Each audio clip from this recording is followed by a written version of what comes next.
তথ্য প্রমাণের পরও আইডি হ্যাক নিয়ে রাজনীতি করছে একটি দল। কিশোরগঞ্জে জামায়াত আমির ময়মনসিংহে বললেন, পুরনো রাজনীতি চায় না তরুণরা।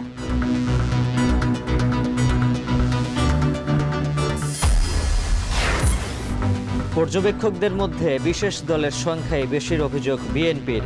ধর্মকে ব্যবহার করে বিভ্রান্তি ছড়ানো হচ্ছে ঠাকুরগাঁয়ে ফখরুল। কাল বরিশাল যাচ্ছেন তারেক রহমান।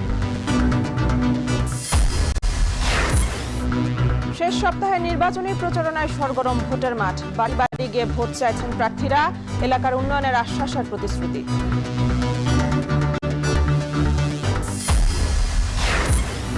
চট্টগ্রামে বিএনপির সরোয়ার আসলাম, শেরপুরের ফাহিম চৌধুরীর নির্বাচনে বাধা নেই।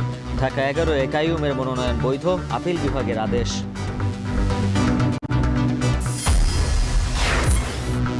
এবং র্যাবের নাম পরিবর্তন করে হচ্ছে স্পেশাল ইন্টারভেনশন ফোর্স। বদলে যাবে পোশাকও, শিগগিরই আদেশ জারি।